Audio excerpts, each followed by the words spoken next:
चुनाव आयोग की तरफ से उपचुनाव का ऐलान कर दिया गया है, तो वहीं हरियाणा की एलनाबाद सीट पर उपचुनाव हो रहा है। हमारे संवाददाता ने बीजेपी के राज्यसभा सांसद रामचंद्र जांगड़ा से खास बातचीत की है। क्या कुछ कहा है उन्होंने, कितनी तैयार है बीजेपी, सुनिएगा। भारतीय जनता पार्टी के राज्यसभा सांसद रामचंद्र जांगड़ा हमारे साथ बात करने के लिए मौजूद हैं। एलनाबाद उपचुनाव के लिए चुनाव की घोषणा हो चुकी है। सर, भारतीय जनता पार्टी की अगर तैयारियों की बात करें तो कितना जो है आश्वस्त भारतीय जनता पार्टी को एलनाबाद में अपने आप को मान रही है?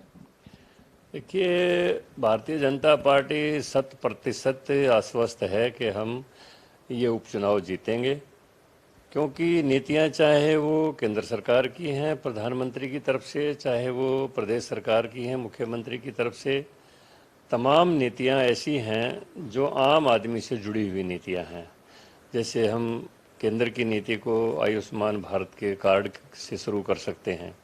पहले आम आदमी के लिए अगर किसी को हार्ट अटैक हो जाता, कैंसर हो जाता, अगर 2-4 लाख रुपए की उसको आवश्यकता पड़ती इलाज के लिए थे, तो उसको मरना मंजूर था, उसका इलाज नहीं संभव था, क्योंकि उसके रिश्तेदारों तक भी इकट्ठा करके इतने पूंजी नहीं जमा कर सकते थे। आज 5 लाख रुपए तक का आदमी का इलाज फ्री हो रहा है आयुष्मान भारत योजना के माध्यम से। आम आदमी से बहुत ज़्यादा खुश है। आज आम आदमी के खाते में डायरेक्ट तमाम किस्म की सब्सिडी जा रही हैं, उसको भ्रष्टाचार से मुक्ति मिल गई है, इससे आम आदमी खुश है। आज आम आदमी के घर में गैस का चूल्हा है, उसको मिट्टी में आजकल जो बारिश का मौसम है, महिलाएं बेचारी धुएं में फूंक मार मार के अंधी हो जाती थी, आज उनको उनसे मुक्ति मिल गई। आज वो आम आदमी खुश है। और नई शिक्षा नीति जो आई है, इसमें सबके लिए समान शिक्षा, और आने वाले समय में प्रधानमंत्री जी ने जैसा कहा है कि समान चिकित्सा, आम आदमी का इलाज भी उसी बेहतरीन तरीके से होगा जिससे खास आदमी जो साहूकार आदमी करवाते हैं। तो भारत सरकार की नीतियों को लेकर भी आम आदमी खुश है।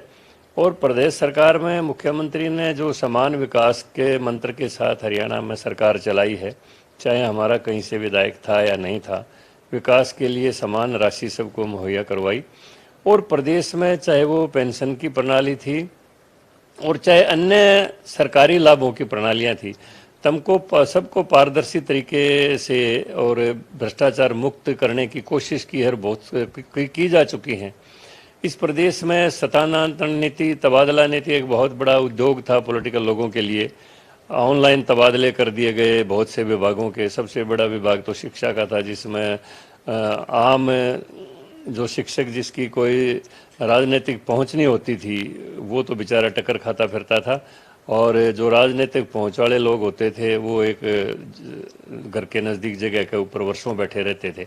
लेकिन आज जो ऑनलाइन तबादला नीति है, उसको सबको समान अवसर मिल रहे हैं।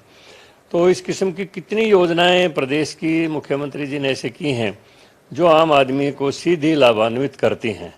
तो मैं समझता हूं कि ये किसान आंदोलन की वजह से जो थोड़ा बहुत रेजेंटमेंट दिखाई देती है, चुनाव में ये नहीं आएगी। चुनाव में आम आदमी को फोकस करके ही वोट डाली जाएगी। सर, इसी पे किसान आंदोलन के इर्द गिर्द की अगर परिस्थितियों की बात करें, क्योंकि अभय चौटाला ने भी किसान आंदोलन के संदर्भ में ही जो है कहीं ना कहीं ये जो सीट है वो छोड़ी थी, तो आप किस तरीके से देख रहे हैं कि किसान आंदोलन के इर्द गिर्द जो है एलनाबाद का चुनाव भी काफी अहम रहेगा? देखिए, अहम जो सबसे चीज़ है वो SYL का पानी, और सारे हरियाणा प्रदेश को पता है श्रीमान ओम प्रकाश चौटाला जी, स्वर्गीय चौधरी देवीलाल जी सत्ता में रहे हैं, और पंजाब में इनके गुरु भाई सरदार प्रकाश सिंह बादल की सरकार रही है। और एक समय ऐसा था जब केंद्र में भी चौधरी देवीलाल का जिस सरकार में रुतबा था, विश्वनाथ प्रताप सिंह की सरकार थी, हरियाणा में भी चौटाला जी मुख्यमंत्री थे, और पंजाब में भी प्रकाश सिंह बादल थे। उस समय भी इन्होंने कोई SYL के पानी के लिए कोई प्रयास नहीं किया। SYL का एक समझौता इनके लिए एक राजनीति का हथियार रहा है।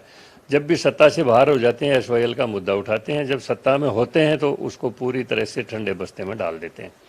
यही किसानों के मामले में है। ये इस्तीफा देने की ड्रामाबाजी है। किसानों के हित से इनको कोई सरोकार नहीं है। और अगर किसानों को मैं याद दिलवाना चाहूँ, जब चौधरी ओम प्रकाश चौटाला जी हरियाणा में मुख्यमंत्री थे तो कंडेला में किसानों ने विरोध प्रदर्शन किया और किस तरह से वहाँ गोलियां चलाई गई थी, किसान मारे भी गए थे।